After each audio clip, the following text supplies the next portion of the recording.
Hola a todos, soy Marta Alonso Almela, responsable del Departamento de Nutrición de la Clínica de Medicina Integrativa. Hoy os quería realizar una ponencia sobre nutrición en oncología en la jornada de Medicina Integrativa en el apoyo del paciente oncológico.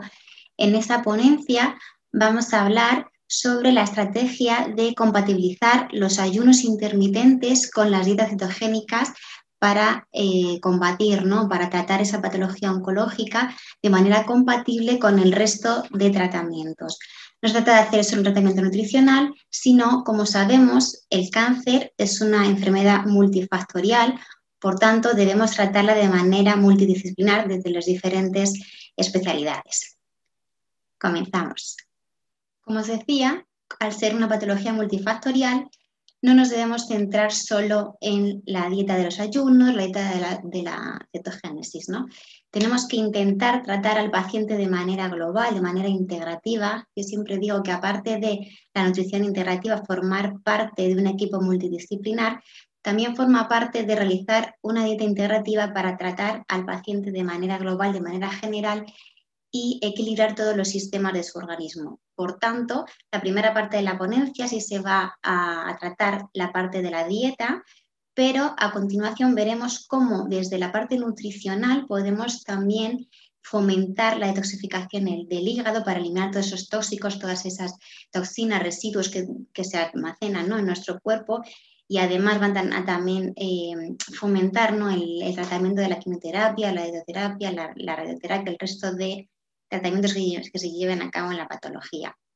Trataremos también la parte del microbioma, de toda la diversidad intestinal, del intestino, de la mucosa intestinal, de ese sistema mucoso inmune que tenemos permanente en el intestino. Potenciaremos el sistema inmune, modularemos la inflamación. Siempre os comento que cuando tenemos una patología crónica existe una inflamación subclínica de bajo grado y hay que tratarla igualmente. Restablecemos el equilibrio hormonal porque hay muchos cánceres que son hormonodependientes, entonces es importante aprender, ¿no?, a equilibrar esa parte hormonal. Y súper importante, de hecho lo más relevante, es aprender a qué alimentos nos pueden ayudar a mejorar ese bienestar emocional y mental, que muchas veces es uno de los factores determinantes para padecer un cáncer. Vale, comenzando con los ayunos, hay diferentes tipos de ayunos. Es muy importante adaptar el tratamiento al paciente, entonces no todos los pacientes son capaces de llevar el mismo tipo de ayuno. De hecho, hay muchos pacientes que al principio es complicado, ¿no?, ponerles un ayuno porque ya están bastante desnutridos, bastante frágiles y débiles, entonces ahí lo importante es más ayudarles a nutrirles también. Muchas veces acuden a la consulta con falta de apetito, con ese amargor en la boca, ¿no? No les sabe a nada los alimentos, o al revés, les sabe, pero les sabe con un sabor muy, muy malo, ¿no?, muy extraño, y no quieren comer, se niegan un poco a comer por eso, porque todo les sienta mal o les sabe muy mal. Entonces hay que jugar mucho con los alimentos, la palatividad, ¿no?, de los alimentos, que tengan un sabor bueno, porque si encima le vamos a dar alimentos que no le van a gustar, si con los tratamientos que llevan, principalmente de quimioterapia, el sabor de los alimentos cambia, se van a negar un poquito a comer, y luego que no les sienta bien a nivel de digestión. Entonces, no en todos los pacientes se pueden tratar con ayunos, pero sí podemos poner pautas para fomentar esas rutas metabólicas que vamos a ver ahora a continuación, para fomentar las rutas metabólicas que nos ayudan a esa apoptosis celular, a esa muerte de las células que están dañadas, ¿no?, a esa mejora del sistema inmune. Sí que podemos poner siempre pautas para activar esa ruta. Como os decía, hay diferentes tipos de ayunos. Tenemos los ayunos de días alternos, es decir, vamos a compatibilizar días de ayunos o de reducir, ¿no?, esa ingesta calórica, que a lo mejor se va a reducir en un 25%, lo podemos reducir a una sola comida del día, pues puede ser un desayuno, por ejemplo. Sí que intentamos que si se hace una comida al día, la carga nutricional de esa comida sea bastante alta. ¿A qué me refiero con esto? No nos vale de nada si comemos solo una vez y lleva un solo nutriente, ¿no?, pues solo proteínas. La idea es nutrir lo mejor posible a esa persona. Entonces tenemos que intentar, aunque sean cantidades pequeñas de comida, la carga nutricional sea muy alta, ¿no? La concentración de nutrientes sea lo más completa posible. Entonces, los días de ayunos alternos se suelen tener días de ayunos en los que solo se va a consumir principalmente líquidos y se pueden consumir obviamente agua, se pueden también infusiones, algún caldito depurativo, ahora lo veremos más adelante, con días de comidas a demanda. ¿Vale? Así que vamos a ver ahora un poco la dieta antiinflamatoria, cómo llevarla a cabo, pero se alternan días de una reducción bastante grande de ingesta con días de consumo habitual. Luego tenemos ayunos de días completos, que efectivamente sí se ayuna el día entero, ni siquiera va a haber esa reducción de ingesta, ese 25% que comentábamos, no vamos a consumir nada durante todo el día. Esto, como os decía, es a veces difícil ponerlo en algunos pacientes porque están muy débiles, entonces no suele ser lo más habitual en esos tratamientos. Y lo que sí que solemos hacer es la alimentación con restricción de tiempo. Aquí llamamos a esto, es lo que comentábamos con ayunos intermitentes de reducir las horas. Es cierto que todas las personas, aunque no tengamos ninguna patología, tendríamos que intentar reducir ese consumo de alimentos a una franja horaria. Teníamos que intentar que 12 horas consumiéramos alimentos y 12 horas no es lo que se llaman los ayunos de 12-12, pero esto no debería ser pauta de un tratamiento, sino algo en un consumo habitual, algo en el día a día. Es difícil llevarlo a cabo porque bueno, no estamos acostumbrados a ello y además por los horarios de trabajo, por el estilo de vida que llevamos, a veces nos lo ponemos un poquito difícil, sin que intentamos también regularlo y adaptarlo a los ciclos circadianos de cada paciente. E intentamos que los consumos de ingesta sea sobre todo cuando todavía hay luz solar, porque el metabolismo de los nutrientes se va a hacer mejor siempre con luz solar. Entonces, si se puede adelantar ese horario de cena, la última comida, cuando todavía hay un poquito de luz, mejor que hacerlo cuando ya no hay luz, que estamos produciendo ya melatonina y va a interferir en el metabolismo de los nutrientes. Como os decía, a veces esto no se puede llevar a cabo y luego, dependiendo un poco de la estación del año, anochece antes o después, a veces es más difícil.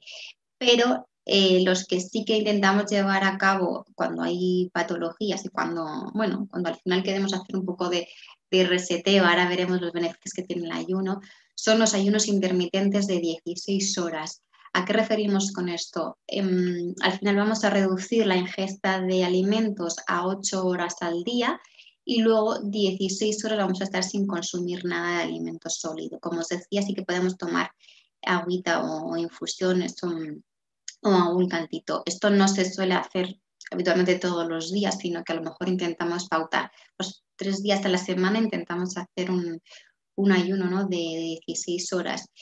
Por lo general lo suelen coger los pacientes con la cena, hacen su desayuno, si tienen media mañana, comida, hacen una merienda, cena un poquito pronto y ya no consumen nada más hasta el día siguiente.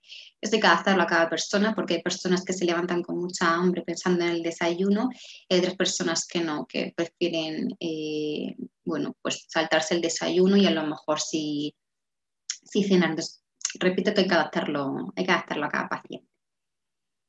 En cuanto a los beneficios que obtenemos en el ayuno para el cáncer, os voy a ir dejando estudios a lo largo de la ponencia. Los beneficios sobre el ayuno en el cáncer son muchos, aunque vamos a explicar ahora las rutas metabólicas del por qué se producen estos beneficios. Así, de manera general, los ayunos van a reducir esa inflamación. Nos hemos contado antes que siempre que hay una patología hay una inflamación, ¿vale? Entonces hay que reducir esa inflamación porque la inflamación va todavía a empeorar el padecimiento de los síntomas, los dolores, las molestias, las digestiones, el deterioro de esos tejidos, el funcionamiento del sistema inmune. Es importante desinflamar, por tanto llevaremos una dieta antiinflamatoria, pero además cuando ayunamos vamos a mejorar, a reducir esa inflamación. Se mejora mucho el perfil lipídico, es decir, ese almacén de las grasas.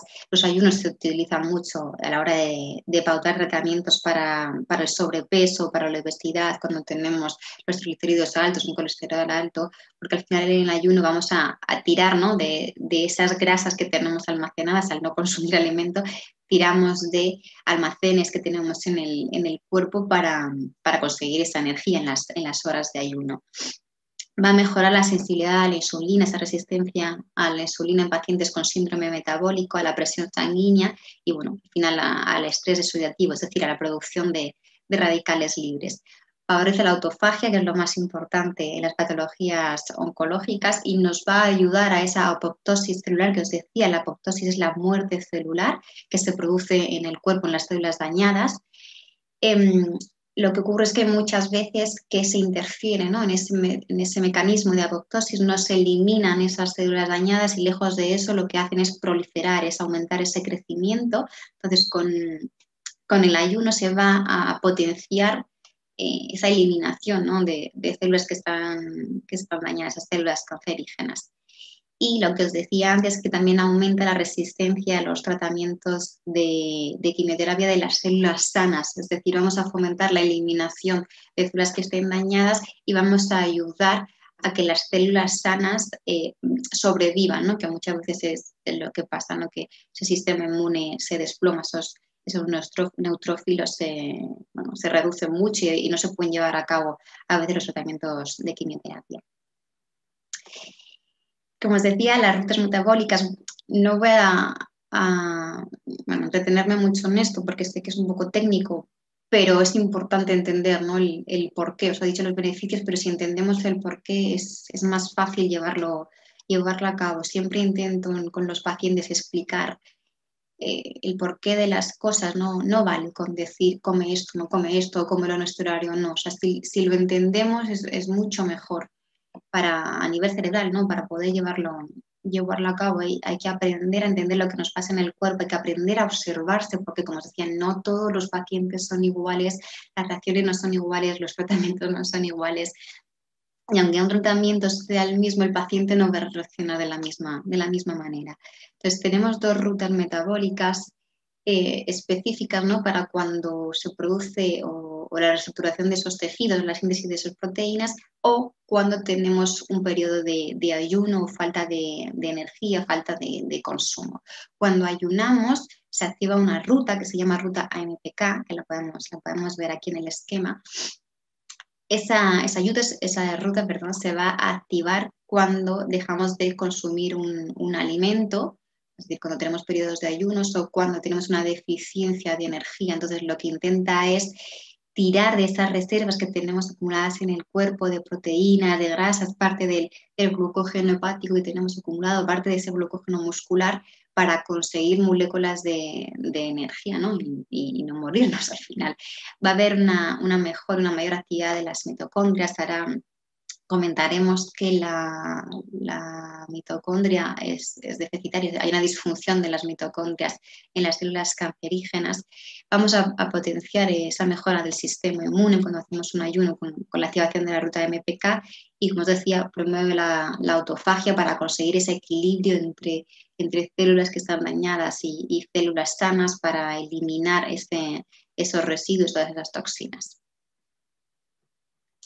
Vale, aquí están las dos rutas metabólicas que os comentaba.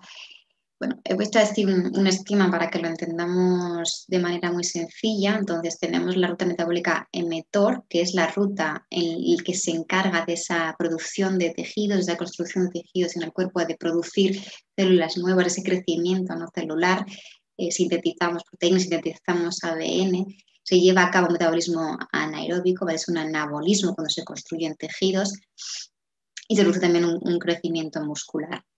Esta ruta se va a activar con picos de insulina, es decir, cuando consumimos alimentos con glucosa, con hidratos de carbono, que se aumentan esos picos de insulina para poder... La insulina es una hormona que metaboliza los hidratos de carbono. Entonces, cuando tenemos un pico de insulina, esa subida de insulina, se va a activar esta ruta metabólica. Se va a activar también con factores de crecimiento como el IGF-1 y se va a activar también cuando realizamos un ejercicio físico. Al final realizamos un ejercicio físico, sobre todo con ejercicios intensos, para formar esas fibras musculares se tiene que activar una ruta de formación. Y cuando tenemos picos de estrés, ese exceso de producción de cortisol, al final cuando tenemos un pico de cortisol igual estamos como en modo un poco supervivencia, ¿no? Intentamos producir para poder sobrevivir. El problema es cuando se descontrola ese exceso de cortisol. Hablando del descontrol, cuando tenemos un desequilibrio en esta ruta metabólica, en la mTOR, ¿qué es lo que ocurre? Se va a sobreproducir células, es decir, tenemos una ruta en la que está todo el rato produciendo células, todo el rato sintetizando proteínas, todo el rato intentando crecer. Entonces, cuando hay un desequilibrio, un descontrol en esta ruta, se van a producir un exceso de esas células, un exceso de reconstrucción de esos tejidos. Si padecemos además una patología en la que existe un sobrecrecimiento celular, una proliferación celular excesiva, muy rápida, lo que tenemos que intentar es frenarla, ¿no? Paralizarla. Entonces, si tenemos activada todo el rato esta ruta metabólica, la mTOR, no vamos nunca a poder paralizar ese sobrecrecimiento de las células cancerígenas. Entonces, es importante que esta ruta se lleve a cabo, que se produzca, pero dentro de un equilibrio. A la contra, la MPK, la una siempre está, depende de la otra, ¿no? La ruta MPK, como os decía antes, es lo contrario. Se va a activar cuando tenemos ayunos o, yo qué sé, si te quedas perdido por ahí en el desierto donde está y no tienes consumo de nutrientes, de alimentos, lo que intenta es romper por eso es una ruta de catabolismo, rompe esas moléculas de proteínas acumuladas, esa grasa acumulada, ese glucógeno muscular y hepático para intentar conseguir energía. Lo que os decía, también potencia el sistema inmune, la autofagia, la biogénesis de mitocondrias, es decir, va a producir mitocondrias nuevas en esas células sanas. Entonces se activa con los ayunos, se activa con la falta de nutrientes y falta de moléculas de energía y se activa con el descanso. Es todo lo contrario a la ruta que hemos comentado antes. ¿Qué ocurre cuando hay un descontrol de esa ruta? Es decir, ayunamos mucho, es decir, no comemos, tenemos esa falta de nutrientes, esa falta de energía, se produce una cagexia, es decir, no vamos a sintetizar proteínas. Yo siempre digo que somos ADN con patas y es así, necesitamos sintetizar esas proteínas, pero dentro de un equilibrio, entonces vamos a tener una debilidad del sistema inmune, una debilidad de síntesis de proteína, lo que ocurre muchas veces en los pacientes oncológicos que se desnutren, o bien porque no les apetece comer, o bien porque no absorben, ¿no? Esos nutrientes, o los tratamientos de quimio y radioterapia, que como os decía antes, también van a veces a favorecer, ¿no? La destrucción de células sanas. Entonces, hay que mantener el equilibrio entre estas dos rutas. Vale, vamos a comentar ahora lo que se conoce como el efecto Barbour. No sé si os suena.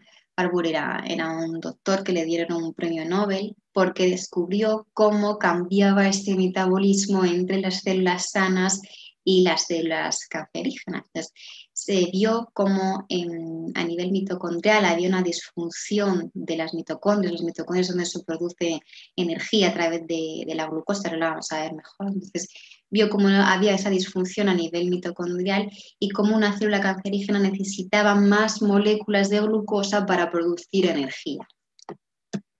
Lo podemos ver aquí en este esquema que os he puesto. Lo que vemos como el tejido diferenciado no es un tejido sano. Podemos ver cómo a través de las moléculas de glucosa, a través de las moléculas de azúcar, en la mitocondria se produce una ruta que se llama fosforilación oxidativa, que lo que va a conseguir son moléculas de ATP. El ATP es adenosín trifosfato, es una molécula de energía, no es la forma de conseguir energía en las mitocondrias a través de la glucosa. Entonces, a partir de las moléculas de una molécula de glucosa se van a poder conseguir mediante la fosforilación oxidativa en las mitocondrias 36 moléculas de ATP, es decir, 36 moléculas de energía. Y eso es en presencia de oxígeno, se llama respiración oxidativa en la mitocondria. Entonces, tenemos por un lado la fosforilación oxidativa y por otro lado tenemos la producción de glucosa a través de su fermentación, se produce piruvato, se produce lactato y solo vamos a conseguir 2 moléculas de ATP. Como os decía, en las células cancerígenas existe una disfunción de esas mitocondrias, la fosforilación oxidativa no se va a producir, entonces solo nos queda esa parte de transformación de la glucosa en piruvato y luego en lactato para conseguir moléculas de energía, moléculas de ATP. Entonces, como vemos, en las células sanas, a través de la glucosa, podemos conseguir grandes cantidades de energía con una sola molécula de glucosa. Y a la contra, en las células cancerígenas, con las moléculas de glucosa, conseguimos menos cantidad de energía. Entonces, esto nos hace ver que la célula cancerígena necesita más cantidad de glucosa para producir energía. Por eso es más dependiente de ese consumo de glucosa para sobrevivir. De ahí que intentemos realizar dietas cetogénicas o parcialmente cetogénicas, ¿no? Para reducir ese consumo, esa ingesta de glucosa y que la célula cancerígena no pueda tener esa producción de energía. Vale, entonces, ¿de qué depende el crecimiento de las células oncológicas? Ya vamos a meternos en la parte práctica. Hemos visto la parte más teórica, más técnica para intentar entender el tratamiento. Entonces, como el crecimiento de las células oncológicas depende de grandes cantidades de glucosa, como he dicho, para poder obtener energía, y también depende de otros sustratos como la glutamina es un aminoácido. Ese aminoácido es dependiente para el crecimiento de la proliferación, ¿no? Esa supervivencia de las células cancerígenas. Entonces, no solo tenemos que tener en cuenta la ingesta de glucosa, sino también tenemos que tener en cuenta o regular ese consumo de glutamina. No podemos realizar, ahora veremos mejor, no podemos realizar una dieta cetogénica de reducción de hidratos a expensas de proteína, porque entonces hacemos un flaco favor, es decir, quitamos las moléculas de glucosa para la obtención de energía, pero estamos consumiendo grandes cantidades de glutamina, entonces de esa manera igual vamos a obtener energía a partir de la glutamina y vamos a fomentar el crecimiento de las células oncológicas. También os he dejado ahí un par de estudios, ¿no? que analizan cómo la glutamina fomenta esa proliferación de las células. Entonces, ¿cuál es la estrategia? Tenemos que hacer una combinación, como os decía. Tenemos que hacer realizar una dieta cetogénica, que ahora veremos específicamente para reducir la cantidad de glucosa, y al reducir la cantidad de glucosa vamos a inhibir esa ruta mTOR, primero porque no tenemos glucosa y segundo porque hemos dicho que uno de los factores que hacía que se activara esa ruta de mTOR era la insulina. Y por otra parte lo tenemos que compatibilizar con ayunos intermitentes adaptados al paciente, como os decía. Esos ayunos intermitentes van a inhibir la ruta de la mTOR, la de crecimiento de tejidos, y vamos a activar la ruta MPK para reducir esos sustratos de crecimiento, ese aumento de la autofagia, el no consumir tampoco glutamina. Es muy importante compatibilizar estas dos partes, estos dos factores del tratamiento. ¿Cómo debe ser la dieta cetogénica en una patología oncológica?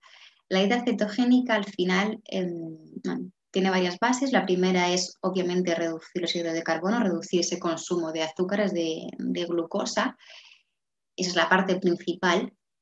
Y la otra parte principal es que no se hace a base de aumentar proteínas y grasas, sino sobre todo es aumentar esa proporción de grasas. Entonces, la reducción, ese porcentaje de hidratos de carbono que consumíamos antes, tenemos que cambiarlo por porcentaje de grasas, y la parte de la proteína en realidad no tiene por qué modificarse, puede ser igual que lo que se consumía habitualmente en una célula, en una dieta equilibrada antiinflamatoria, es decir, entre un 20 y un 25% de las calorías consumidas en un día debe ser por parte de las proteínas. Ahora bien, muy importante, ¿qué tipo de grasas y qué tipo de proteínas debemos consumir? Esto es muy importante porque muchas veces vienen pacientes a la consulta realizando dietas cetogénicas. Las dietas cetogénicas son muy buenas para muchas patologías, ¿no? Hemos visto lo de la resistencia a la insulina, obviamente todo lo que sea pérdida de peso, obesidad, síndromes metabólicos. Cuando hay un sobrecrecimiento de cándidas, una disbiosis intestinal, un sobrecrecimiento de bacterias para desinflamar, es una dieta bastante buena, pero hay que llevarla bien. Entonces, cuando vienen pacientes a las consultas de nutrición y llevan dietas cetogénicas a cabo con un consumo de proteínas y de grasas inflamatorias, en realidad no se encuentran bien porque están haciendo parte bien de la vida, es decir, están reduciendo estos hidratos de carbono, pero si están consumiendo alimentos que son inflamatorios, nunca se van a terminar de curar, nunca se van a terminar de mejorar. Entonces no tiene sentido cambiar las tostadas o los cereales del desayuno por estar consumiendo todos los días bacon y huevos fritos. Entonces, eso es lo que no puede ser. Tenemos que reducir la cantidad de hidratos de carbono de glucosa, de azúcares rápidos, por grasas antiinflamatorias y proteínas ecológicas de buena calidad. Entonces, cuando reducimos estos hidratos de carbono, lo que vamos a producir son cuerpos cetónicos, nuestros cuerpos cetónicos se van a transformar en energía. Entonces, la primera parte, como todavía tenemos acumulación, una reserva de glucógeno muscular y hepático, vamos a tirar de esa reserva de glucógeno para formar energía, y luego parte de esas proteínas. Y después, lo que os decía, vamos a producir cuerpos cetónicos a partir del metabolismo de las grasas. Entonces, a través de esos cuerpos cetónicos es donde vamos a obtener esta energía. Bien. ¿Qué grasas vamos a poder consumir o en qué se tiene que basar? Bueno, sobre todo va a ser un 75% más o menos de grasas antiinflamatorias, aceites de oliva, aceites de coco, aceites de lino, aceite de nuez. Hay un montón de aceites que se van a poder consumir que tienen una propiedad antiinflamatoria. El aguacate, la mantequilla ecológica o el ghee, la mantequilla clarificada, todas las semillas, las pipas, los frutos secos, esos tienen que ser nuestra base y nos va a dar un montón de energía y un montón de nutrientes. Ahora hablaremos un poco del omega 3 y todos sus efectos.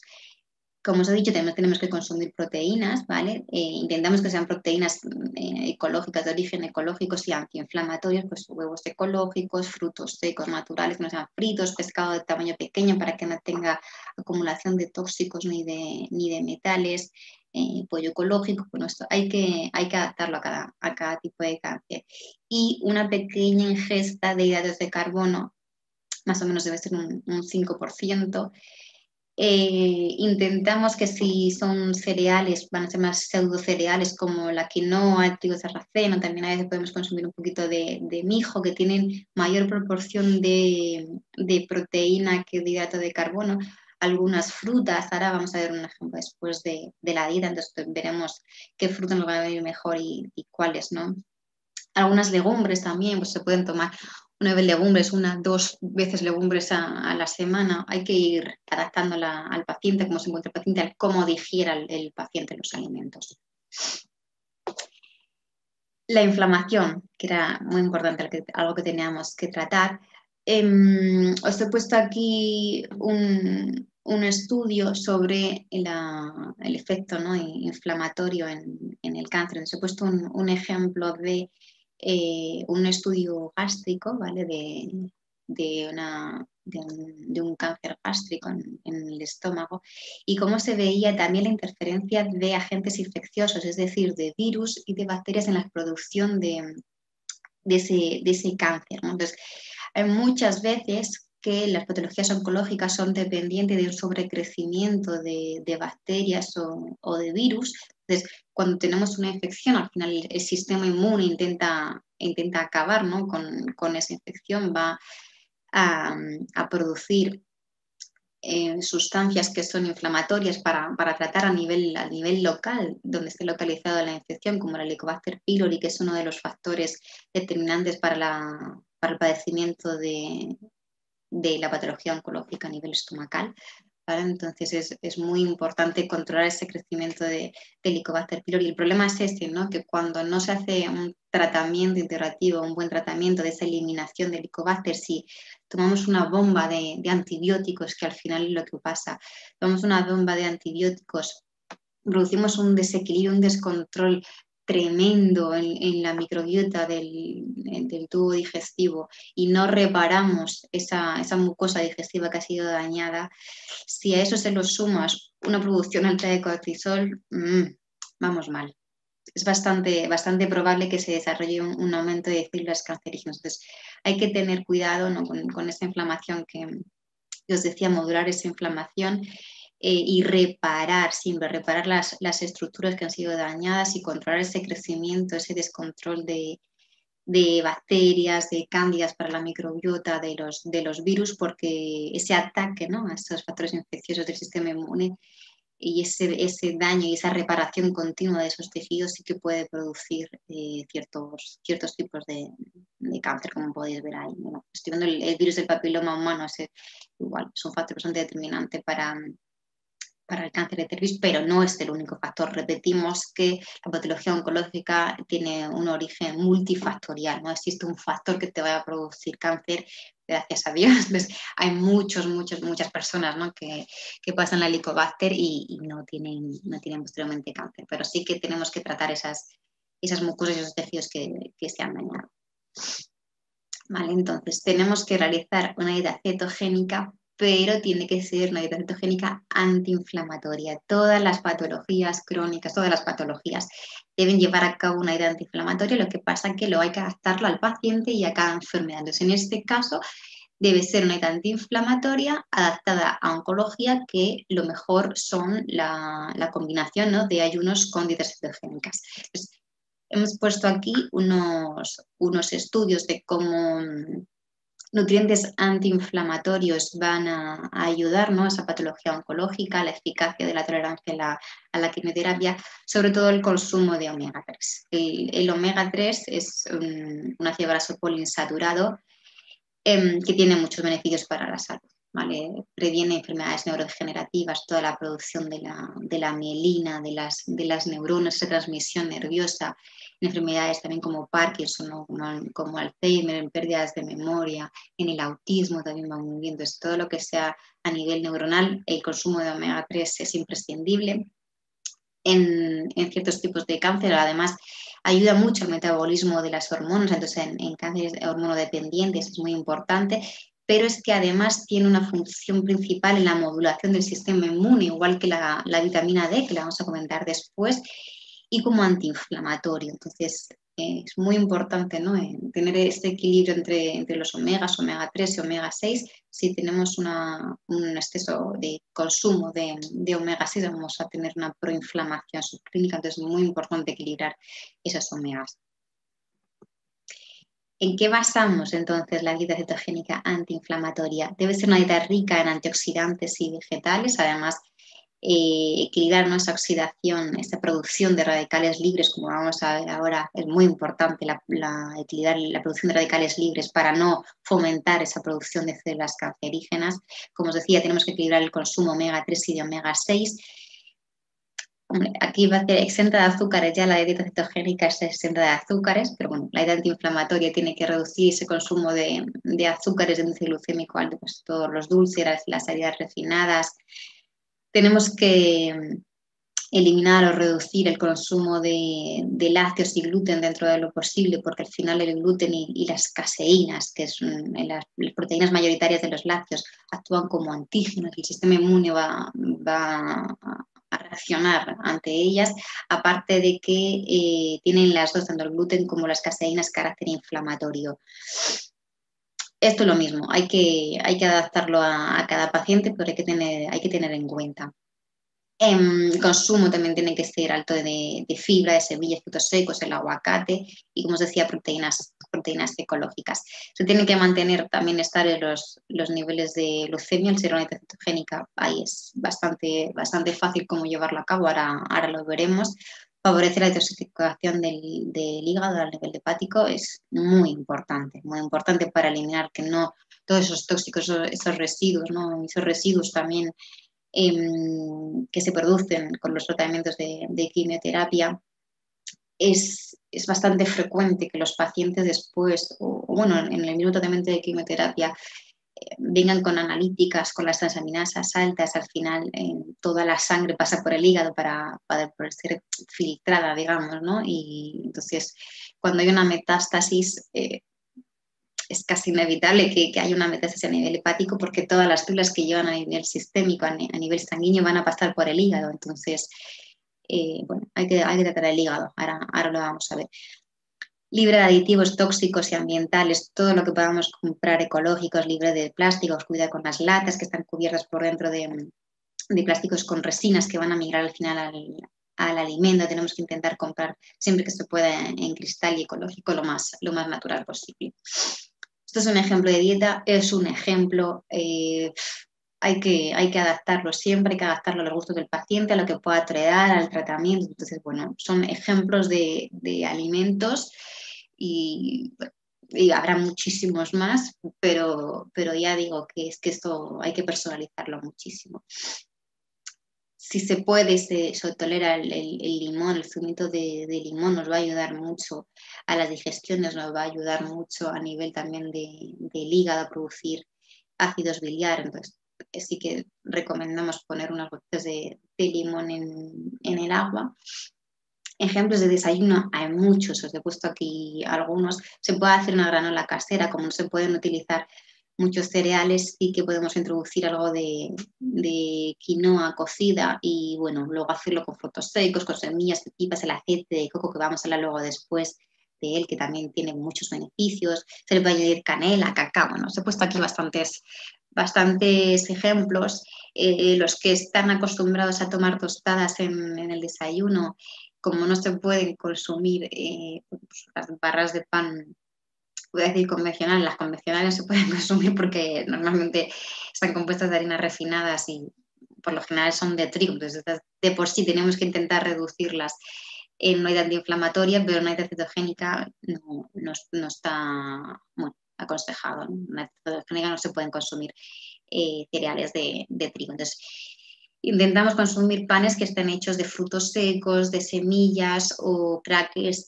mejor sin levaduras de quinoa, de trigo sarraceno, crackers que se pueden hacer a través de semillitas y se hacen al horno, están ricos y luego, bueno, los puedes poner con aguacate, con aceitito, a los que les gusta el sabor del queso se puede hacer queso de anacardos o con una tortilla, huevo, un jamón ibérico, lo que le apetezca a cada uno. También se pueden utilizar esas harinas de frutos secos para hacer galletas, para hacer bizcochos. Al final es cambiar, ¿no?, las harinas de cereales por harinas de frutos secos y tú puedes hacer tu bizcocho, puedes hacer tu galleta, se cambia el azúcar por algún edulcorante natural y ya está, porque los huevos se pueden consumir, el aceite se puede consumir, lo podemos hacer de calabaza, de zanahoria, nada así que sea un dulce, le puedes echar cacao, o sea que no hay problema ahí. Y a los que les gusta desayunar un poquito de fruta, pues igual. He puesto aquí las frutas más recomendadas en tratamientos oncológicos. Tienen que ser frutas muy antioxidantes y con un índice glucémico bajito. Tenemos las bayas goji, las frambuesas, todo el grupo de los frutos del bosque, ¿no?, de las bayas, los arándanos, la fresa, las moras. Tenemos la granada, que también es muy antioxidante, el kiwi, el coco, hay mucha gente que le gusta echarse coco ralladito.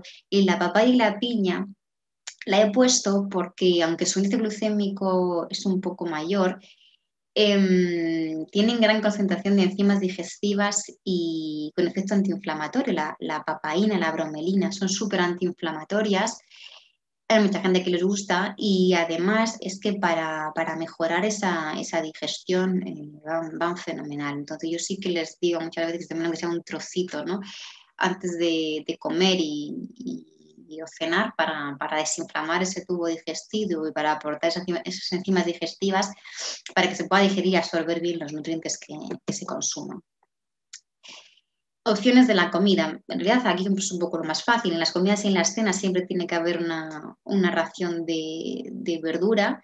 Si el digestivo funciona correctamente, tiene que intentar que una ración sea de verdura cruda y una ración de verdura pues salteada o al vapor, sin cocciones muy duraderas y de alta intensidad, porque al final desnaturalizamos los nutrientes, no tiene sentido. Hemos dicho al principio que tienen que ser dietas con una carga nutricional muy alta. Entonces, si la digestión es buena y no hay mucha inflamación y no hay muchos gases, sí que se pueden poner raciones de verduras crudas. Si hay mucha inflamación y muchos gases, es mejor tomar la verdura un poquito salteada o en el wok con el fuego bajito, un poquito de vapor, un escaldado así suavecito. Pero bueno, siempre tiene que haber una ración de verduras. Insisto, cuanto más colores, ahora veremos los antioxidantes, cuantos más colores, más antioxidantes vamos a tener en esas verduras. Entonces tenemos que intentar todos los días consumir alimentos de colores naranjas, de colores rojos, colores verdes, colores morados, colores azules. Cuantos más colores, mejor. Y luego poner bueno, esa ración de proteína que decíamos, ¿no? Puede ser proteína animal, puede ser proteína vegetal. Vamos a ver un poco las raciones orientativas a lo largo de la semana. Cuando se realicen esos ayunos intermitentes, pues dependiendo un poco de los horarios donde se pongan los ayunos intermitentes, nos saltaremos esa cena o la adelantaremos o saltaremos el desayuno, depende un poco de la adaptación a cada paciente. El estrés oxidativo, hablábamos de los radicales libres antes, que fomentan mucho la producción de células oncológicas y del consumo de antioxidantes. Entonces, esto es vital para prevenir el cáncer y para tratarlo, ¿no? Es muy, muy importante reducir esa oxidación celular, ese consumo de vitamina C, ese consumo de betacarotenos, de clorofila, de luteína, del resveratrol, que es un súper potente antioxidante para el envejecimiento y para la producción de células oncológicas. Entonces, es muy importante reducir, por una parte, los estilos de vida que nos van a fomentar esa producción de radicales libres, pues evitar los tóxicos, el estrés, después hablaremos del estrés y el bienestar emocional, cuidado con las radiaciones solares, el tabaco, el alcohol, bueno, todo aquello que produce una serie de radicales libres, pero sobre todo es importante aumentar el consumo de antioxidantes, ¿vale? Entonces, vuelvo a lo de los colores, cuantos más colores, más antioxidantes, nos va a ayudar mucho al equilibrio de esas membranas, ¿no? Ese funcionamiento, esa absorción celular, esa absorción de nutrientes, a la potencia del sistema inmune, a reparar esos daños genéticos. Es muy, muy importante el consumo de antioxidantes en todas las patologías, pero en la oncológica más, ¿vale? Y lo mismo, os pongo aquí unos estudios que se ve con la relación, ¿no? entre la producción de radicales libres, el consumo de antioxidantes y la incidencia en cáncer. Entonces, se ve el consumo de antioxidantes en menos riesgo de enfermedades cardiovasculares y cáncer, luego también en el daño que se produce a nivel de ADN y, como os decía, lo del envejecimiento, que los antioxidantes nos van a ayudar, ¿no? a combatir ese envejecimiento y a vivir más años y con mejor calidad de vida. Proteger el hígado, es lo que os he dicho desde el principio, todo el rato. Tenemos que fomentar que esos tóxicos que entren en el cuerpo y compartir bueno, los efectos al final secundarios y perjudiciales de las medicaciones, de los tratamientos de quimio y de radio. Sabemos que tienen su parte buena y necesaria y luego tenemos que intentar, ¿no? Ir equilibrando el cuerpo. Lo más importante de la dieta, del tratamiento nutricional, es preparar el cuerpo para que se pueda adaptar a esa patología, ¿no? Para que pueda sobrevivir, para que pueda tolerar mejor los tratamientos. Hablo a nivel oncológico, hablo a nivel de cualquier patología.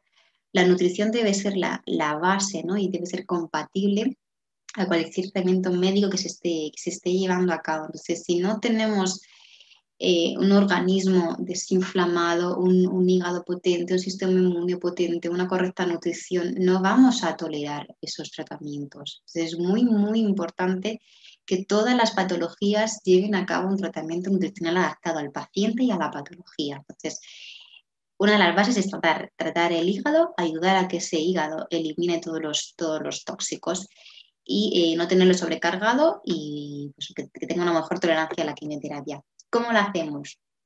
Al final aquí toda la ponencia es de comer, comer y volver a comer. Entonces no es tanto quitar, os lo digo muchas veces, no es tanto quitar ciertos alimentos, sino muchas veces aumentar la concentración de ciertos nutrientes.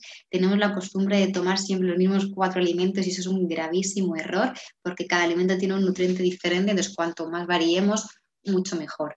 ¿Qué alimentos nos van a ayudar a potenciar esa detoxificación hepática? Bueno, todas las crucíferas, el brócoli, el repollo, el coliflor, la cal, todas las cales en general, los rábanos, el nabo, el apio, las alcachofas, los ajitos, la cebolla, todos los alimentos con un sabor un poco amargo, que por eso no les suele gustar a muchas personas, tienen un poder muy, muy bueno y muy potente a nivel hepático. Antioxidantes como la cúrcuma y la calle. La cúrcuma a nivel oncológico, luego lo he puesto en nutrientes imprescindibles de los tratamientos oncológicos, es súper antiinflamatoria, potencia el funcionamiento del hígado y es muy, muy antioxidante. Entonces es importante que aprendamos a añadirla, ¿no? A incluirla en las recetas y muchas veces se tiene que suplementar cuando hay una inflamación, ¿no? Entonces, bueno, va muy bien para todos los procesos inflamatorios. Plantas protectoras como el cardo mariano, te sonará, el diente de león, la alcachofera o el boldo, se pueden tomar en infusiones, se pueden tomar en extractos, en gotitas que se echan agüita, o a veces en cápsulas. Yo muchas veces lo suelo poner más en gotas porque al final la digestión y la tolerancia va a ser mejor, porque hay veces que bueno, pues como hay mucha inflamación a nivel digestivo, no se van a tolerar las cápsulas, entonces prefiero comprarlo ecológico en gotitas y echarlo en el agua. Y no solo me vale con las verduras, sino para esa producción de bilis que es necesaria a nivel hepático para eliminar todas esas toxinas o su producción excesiva de hormonas, dependiendo del tipo de cáncer, es importantísimo consumir grasas. Si no consumimos grasas no vamos a producir ácidos biliares. Entonces hay que consumir grasas antiinflamatorias, como os he dicho antes, el avocado, los frutos secos, el aceite de oliva virgen, el aceite de lino, la semillita, las pipas, todo esto es muy, muy importante. Esto insisto mucho también en los tratamientos para pérdida de peso, ¿no? Que queréis adelgazar y os basáis en tomar nada más que fruta y verdura y poco más. Y no consumís grasas o hacéis con el aceite así cuentagotas. Esto es un gravísimo error. Un gravísimo error. Si yo quiero movilizar grasa, tengo que consumir grasa. Y os lo digo muchas veces. La grasa va por grasa. Por eso el aceite flota en el agua. Entonces es muy importante el consumo de grasas antiinflamatorias. Entonces, por una parte, comentamos ciertos alimentos y tenemos que reducir todos esos alimentos que vayan a sobrecargar a nivel hepático. Estoy viendo ahí los alimentos quemados. Mucho cuidado, por favor, sobre todo con los cereales, ese tostadito o esa carne tostada, las barbacoas. Las nitrosaminas que se producen son muy, muy cancerígenas. Entonces, yo sé que os gusta ese saborcillo a tostado y una cosa es algo ligero y otra cosa es el quemadito, ¿no? Esa parte así negrita del tostado de cereales o de carne. Al final los alimentos que están tostados producen sustancias muy cancerígenas, entonces tenéis que intentar evitarlas. Vale, sistema digestivo. Al final, si no tratamos el sistema digestivo, no vamos a absorber nada de lo que estamos hablando. Entonces, el sistema digestivo y el hígado hay que tratarlos en todas las patologías para prevenirlas. Entonces, sabemos que el 70% del sistema inmune está en esa mucosa intestinal y es donde primero hay que tratar, porque si la mucosa del intestino, esos epitelios de los enterocitos, que son las células del intestino que vemos ahí, están dañadas, no vamos a absorber absolutamente nada. Entonces, ¿de qué sirve, no, llevar una dieta buena? Entonces, tenemos que tratar esa permeabilidad, esa separación entre las células del intestino, formar esa mucosa correcta, ¿no? Para que la absorción de los nutrientes, ese metabolismo, esa producción también de transportadores de nutrientes sea el correcto, y equilibrar el sobrecrecimiento de microorganismos, es decir, lo que llamamos una disbiosis intestinal es cuando hay un desajuste en el equilibrio de los microorganismos que tenemos en el intestino, de las cándidas, de la bacteria. Entonces, cada uno tiene su función, pero tienen que estar en el equilibrio correcto. Cuando hay un sobrecrecimiento de coli, un sobrecrecimiento de cándidas, hemos visto antes lo de la Helicobacter pylori, ahí va a fallar el sistema inmune, va a fallar esa mucosa, esos epitelios, ese sistema inmune, esa absorción de los nutrientes, esa reestructuración de los tejidos. Es muy, muy importante. Además se van a producir muchas toxinas.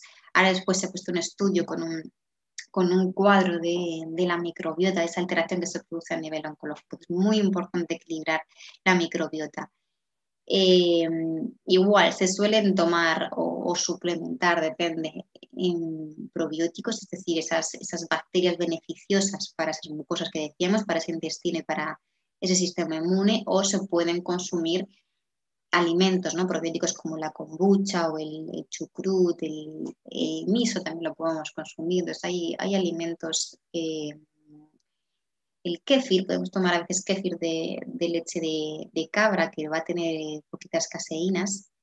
Entonces hay alimentos probióticos que también podemos consumir, esos fermentados, y también suplementarlos. El aceite de coco ecológico es buenísimo porque aparte de ser antiinflamatorio,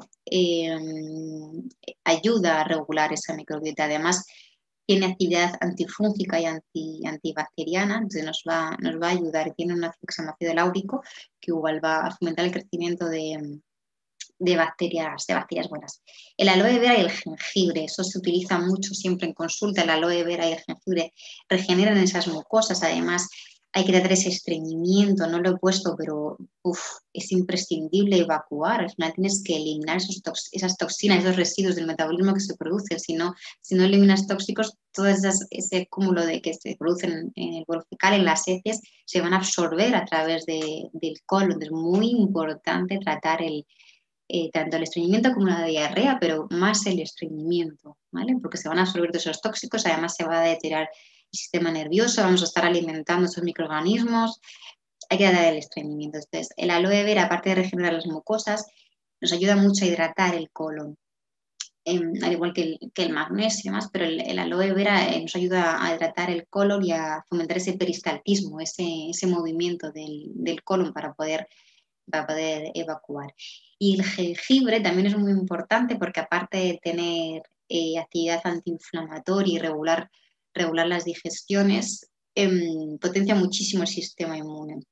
No se puede tomar ralladito o en una infusión masticado muchas veces para patologías de la garganta, está fuertecito, pero viene muy bien para eliminar ese crecimiento de bacterias y desinflamar esos dolores de garganta. Entonces, os recomiendo también el jengibre, aunque sea un sabor potente.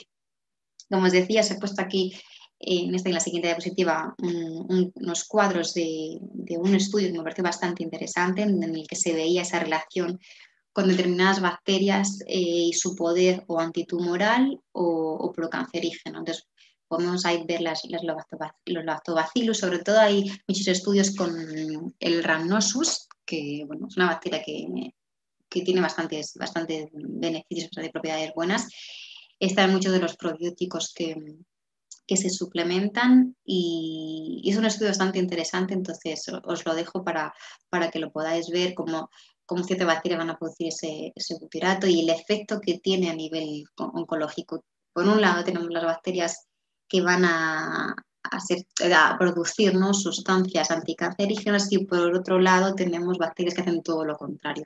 Hemos hablado antes de la Helicobacter pylori, hemos hablado de la Escherichia coli, ¿vale?, de las Clostridium, entonces son bacterias que van a producir ciertas toxinas, ciertas sustancias inflamatorias, deterioro de esos tejidos. Entonces, hay que tener un equilibrio en la microbiota, muy importante la microbiota en el organismo para el tratamiento de cualquier patología. Reforzar el sistema inmune.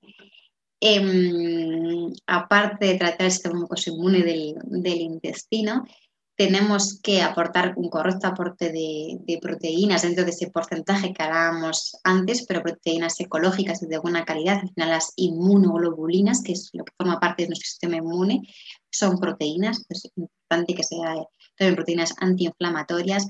Los betaglucanos, no sé si os suenan, pero forma parte de la micoterapia. Al final es un nutriente contenido en los hongos, en setas, en champiñones, que lo que hace es modular ese sistema inmune. Los más conocidos a nivel oncológico son el shiitake, que el shiitake lo podéis comprar para consumir, la seta directamente, la podéis hacer pues, con un poquito de ajito, rogada, como os guste, en crema también, ¿vale? Y en suplemento tenemos el shiitake, el maitake y el reishi, el champiñón del sol, o sea, son parte de la micoterapia, se utiliza muchísimo en patologías oncológicas la micoterapia, muchísimo, ¿vale? Sobre todo esos cuatro, shiitake, maitake, el reishi, el champiñón del sol, el cordyceps también, el ericium, la que se conoce como la melena de león, el ericium para regenerar esas mucosas es buenísimo también y así no utilizar glutamina para la reparación de esa permeabilidad intestinal. El omega 3 y la vitamina D que os decía antes, la vitamina D es muy importante suplementarla. Es cierto que nos tiene que intentar dar el sol directamente en la piel sin ningún tipo de película, ni filtro, ni cremita, pero no siempre se puede porque no hay sol o porque estamos encerrados en casa y a veces incluso es insuficiente, ¿no? Hay que intentar suplementarla. Los valores tienen que estar a nivel analítico pues, de 40 para arriba, 40, 50 es lo beneficioso y suelen estar en 20 y pocos. O sea, muy importante la vitamina D.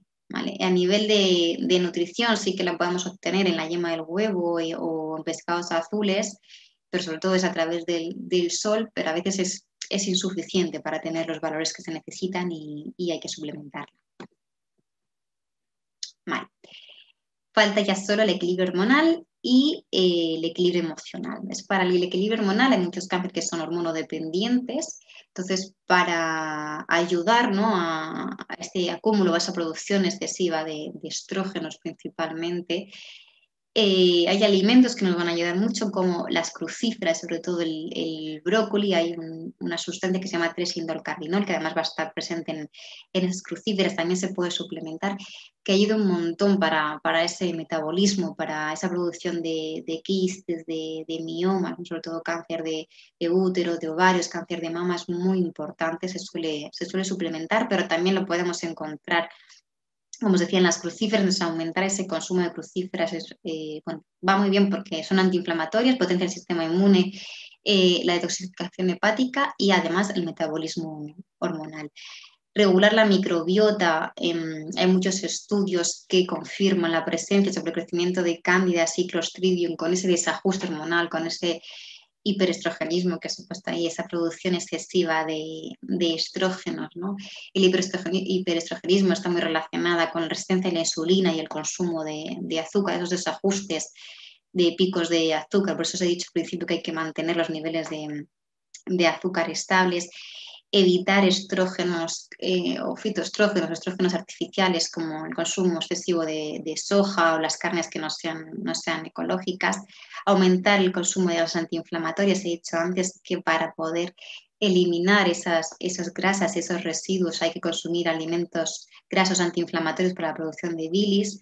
Eliminar o reducir dentro de lo posible los disruptores endocrinos. Los disruptores endocrinos son sustancias que van a alterar ese metabolismo hormonal, o bien bloquean los receptores de las hormonas, por tanto no van a poder producir su función las hormonas, o bien actúan como hormonas, ¿no? Es como si tuviéramos una subida de estrógenos cuando en realidad no son estrógenos, sino sustancias que actúan como los estrógenos. Entonces, sobre todo el bisfenol A, los talatos, hay muchos disruptores endocrinos que van a estar presentes en muchas de las cosméticas, de las cremas, en todos los plásticos. Es siempre mejor comprar en cristal, cuidado con lo que nos echamos también en la piel, en los metales, hay que tener mucho cuidado con los disruptores endocrinos.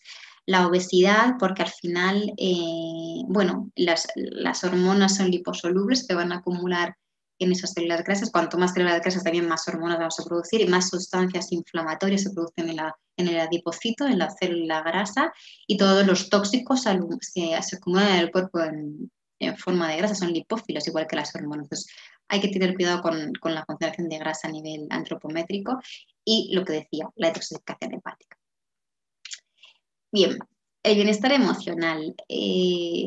Eso es muy importante. Yo, cuando vienen los pacientes a la consulta, aparte de la nutrición, les digo, tenemos que tratar esa parte psicológica, tienes que intentar hacer mucho trabajo de meditación, de yoga, paseos en la naturaleza. O sea, regular ese cortisol es muy, muy importante. Os he dicho al principio que el aumento de cortisol va a activar esa ruta metabólica de mTOR, que es el de crecimiento rápido de las células. Si no controlamos ese cortisol, es muy difícil parar el cáncer. Entonces, de hecho, es uno de los factores determinantes de la producción de cáncer, ¿no? Que cada vez vaya más, aparte de esa debilitación del sistema inmune con todos los tóxicos, etcétera. Es muy importante. Aquí lo que os he puesto es ciertos alimentos que nos van a ayudar también a producir esas hormonas, ¿no?, de bienestar, de equilibrio emocional. Tenemos por una parte las vitaminas B o el magnesio, que nos van a ayudar en la relajación, la serotonina, las endorfinas. La serotonina, la hormona que se llama de la felicidad, nos va a producir alegría, antioxidantes o vitaminas que nos van a dar esa vitalidad, esa energía. La dopamina es la hormona del placer, del bienestar, del deseo. La oxitocina, que es la hormona del placer. Os he puesto un poco alimentos donde podemos encontrar. El cacao está presente en prácticamente todas. El cacao, un cacao puro lo vamos a recomendar, a no ser que tengáis mucho reflujo, pero si no hay mucho reflujo es bastante antioxidante y nos va a producir ese bienestar, aparte de que esté rico. Los frutos secos, el aguacate, o sea, hay muchos alimentos, todos los frutos rojos, todos los antioxidantes, hay muchos alimentos que nos van a ayudar a producir sustancias y hormonas para ese bienestar emocional tan importante.